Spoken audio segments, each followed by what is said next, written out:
And on Wednesday, we will file a complaint with the NBI. We will work with them for a full investigation into the people who created this video and the networks amplifying it. And we're not stopping there. We are preparing criminal complaints.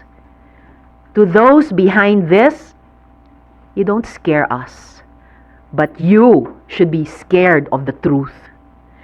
Because no one gets to endanger our witnesses, my staff, or harass the Senate with impunity. We will not let this slide. We will fight back.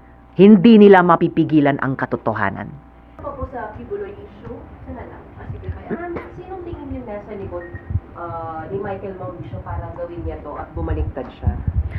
Yun yung aming gustong i-establish.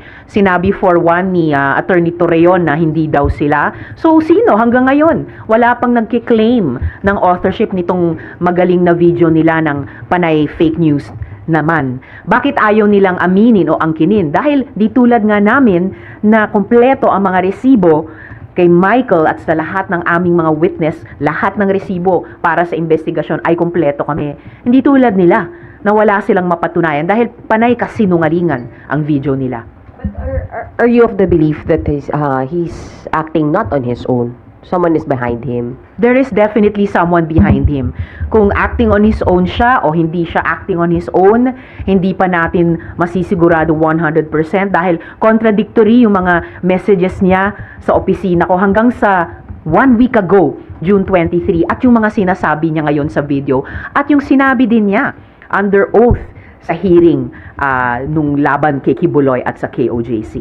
I'm sorry, isa na lang. Yung pong paghingi niya ng tulong sa inyo, malinaw na po ba na na-release na siya from being kidnapped?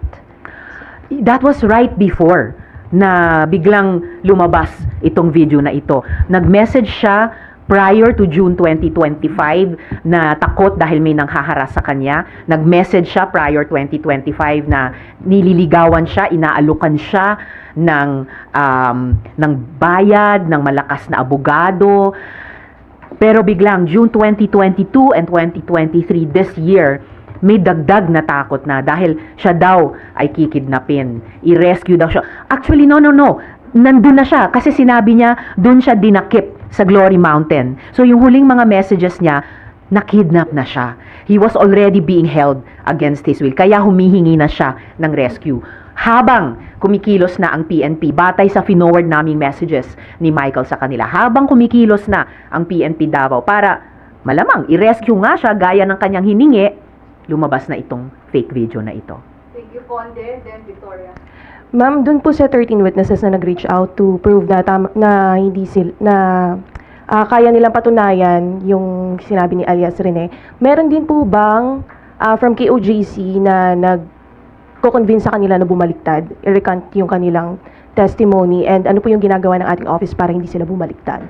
Well, ang pinaka-importanting trabaho ng witness protection pagkatapos magtestigo dito sa Senado, whether yung mga testigo laban kina Apollo Kibuloy at ang KOJC o kahit yung mga testigo noon laban sa family, ang pinaka-importanting proteksyon dyan ay mula sa PNP. May iba pang mga importanteng kaso, halimbawa sa EJ case, recently sinabi ng high government official na poprotektahan sila ng gobyerno. Very good development yon para sa mga witnesses. Wala pa kaming feedback ngayon kung yung iba sa 13 pang witnesses laban kay Kibuloy at sa KOJC ay hinaharas din or tinatakot din sa ngayon. Pero yan ay lumalabas na common experiences ng mga witnesses pagkatapos tumestigo dito sa Senado. Kaya importanteng gawin ng gobyerno, lalo na ng executive pagkatapos ng isang legislative investigation ang proteksyon sa kanila. And important clarification nag-reach out yung ilan sa mga 13 pang witnesses namin, hindi para patunayan yung sinasabi ni Michael dito sa fake video na to, para sabihin muli na nagtestigo kami ng malaya at hindi kami binayaran. Pabubulaanan yan yung sinasabi ni Michael dito sa video. Okay. Any questions from the Senate media? Yes, yes, sir. I'm Asher po from PNP. Ma'am, are you saying na... Ma'am, are you saying na yung si Michael po now is pwede siyang biktima dito na ginagamit siya? Posibleng biktima rin si Michael, posibleng ginagamit siya. Pero kasabay ng pagdasal ko para sa kanyang kaligtasan, kung tulad ng takot niya siya ay kikidnapin, kahit pinagdarasal ko ang kanyang paglaya at kaligtasan, kailangan managot din siya sa kanyang pagsisinungaling ngayon.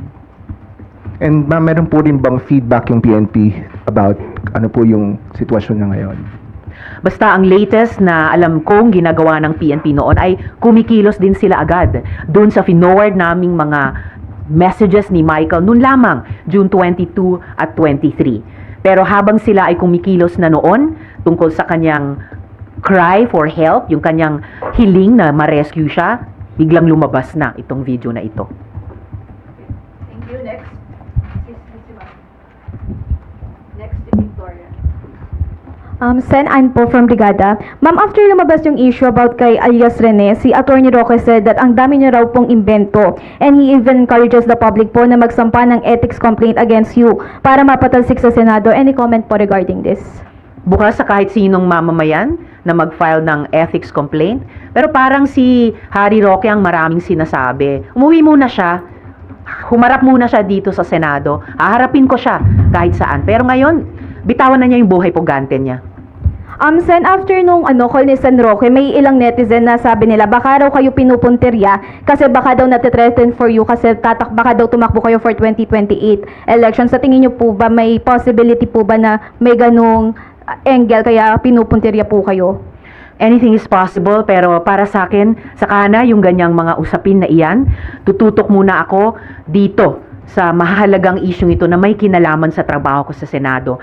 Kasama na po syempre yung pagiging senator judge sa isa pang importanteng proseso. Thank you po, Sen. Victoria Tulan. Hi ma'am. Ma'am, may specific cases na kayo in mind against Michael or the people who might be behind this? At yung KOJC ba part of yung mga taong sasampahan nyo ng kaso? Finalize po namin ang mga kasong ihahain namin simula sa Miyerkules sa NBI, kung sino ang mga tao at grupo na papangalanan ko na doon. And we will give you the final details before we, or on the day that we will file that complaint. At kasunod po niyan, gaya ng nabanggit ko kanina, naghahanda na rin po kami ng mga criminal complaints. Oh, Raymond De Paz, DCRH. How does it feel? Ako personally, nakita ko yung video because it was shared by one of your colleagues. How does it feel na ganun yung nangyayari na you are on opposing political, naintindihan naman natin yung politika ninyo dito, but it is talking about the credibility of the Senate. And yet one of your colleagues is also sharing, kunyari may tanong kung totoo yung nilalaman ng video, pero the mere fact na it is being shared publicly doon sa kanyang personal social media account, hindi ba ito nakasisira dito sa mismong institusyon ninyo? Para sa akin, kaming mga senador, dapat nag-share kami ng katotohanan. Dapat hindi kami nag-share ng fake news. O tulad ng mga AI-generated video, dapat hindi kami nagpapadala o lalong hindi kami mismo ang nag-share ng anumang fake news. Okay. Thank you po. Ma'am Gonzales, Jenny. Ma'am, dun po sa mga balak ninyong kasuhan on Wednesday, can you share kung meron po bang malaking personalidad? Will there be any politicians or political group? Kahit po in general lang. Well, truly, pina-finalize pa namin yung kasong ihahain sa Miyerkules plus yung mga kasunod na criminal complaints. Kung merong mang malalaking tao o malalaking grupo, basta't ditulad ng mga nag-imbento nitong video na ito, halimbawa, meron kami ng lahat ng mga resibo para pagbasihan ang anumang mga kasong ihahain ko. Okay, next po. Robert Mano. Good morning, ma'am. With the recent incident, ma'am, nakikita nyo ba na hihina yung isinagawa niyong investigation because sa pag-recant niya? Magpapahina because baka sabihin na, hindi, mahina naman palang kumuha ng mga testigo at nagbabayad pala kayo ng testigo. pinabubulaanan namin at kayang pabulaanan hanggang sa huling araw ng 19th at 20th Congresses yang mga akusasyon nila gaya ng nakita nyo sa mga resibo. Definitely the contrary ang epekto nitong mga ginagawa nilang fake news. Sa pakiramdam ko po, lalo lang lumalakas yung findings at recommendations ng aming investigasyon laban kay Apollo Kibuloy at sa KOJC. At muli, hindi lamang si Michael ang testigo. Maalala po natin, 14 sila, ni hindi siya ang star witness.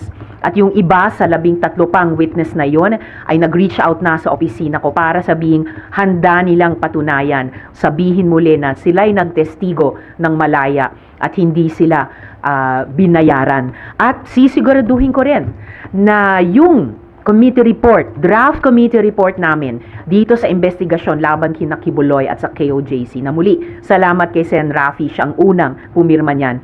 Gagawin po namin ang lahat ng tamang paraan, maging bahagi pa rin ito ng record ng 20th Congress. Dahil walang fake video or ano pa mang magagawa sila na pwedeng takpan yung katotohanang nakapaloob dyan sa committee report na iyan ng aming investigasyon.